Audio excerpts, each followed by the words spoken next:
lovelies, it's angels and ancestors here, and I just wanted to read you a poem that I have had for a long time, and I absolutely love it, and I want to get it up tonight because it is the eve before Yuletide tonight, and I've just made the table a little bit more Yule-y than Christmassy, because I celebrate Yule, as probably a lot of you know. So yeah, I think I've got the table okay, and I just want to share this with you. It was written by somebody called Winifred.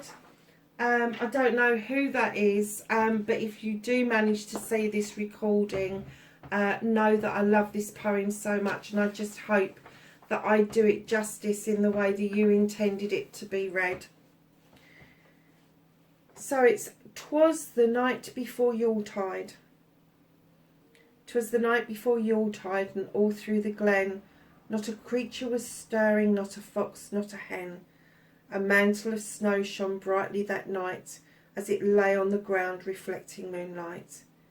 The fairies were nestled all snug in their trees, unmindful of flurries and a chilly north breeze.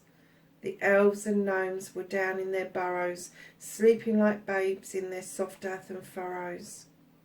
When lo, the earth moved with a thunderous quake, causing chairs to fall over and dishes to break. The little folk scrambled to get to their feet, and they raced to the river where they usually meet.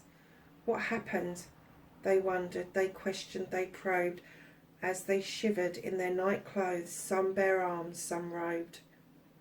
What caused the earth to shudder? What caused her to shiver? They all spoke at once while they stood by the river. Then what to their wondering eyes should appear? A bright shining light in the shape of a sphere.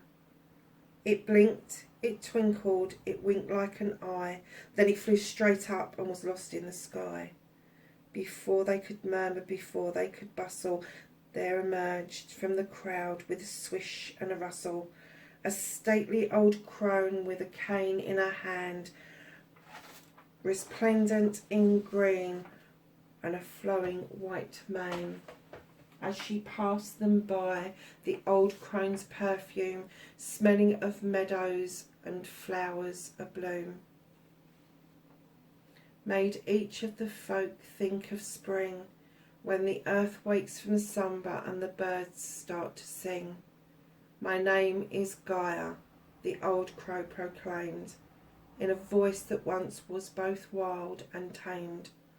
I've come to remind you, for you seem to have forgot, that Yule is the time of rebirth, and yet I see no hearth fires, hear no music, no bells. The air isn't filled with rich fragrant smells of baking and roasting and simmering stews, of cider that's mulled and other hot brews. There isn't any children at play in the snow, or houses lit up by candles' glow. Have you forgotten, my children, the fun of celebrating the rebirth of the sun? She looked at the fey folk, her eyes going round, as they shuffled their feet and stared at the ground.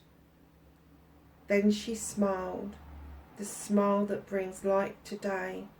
Come, my children, she said, let's play.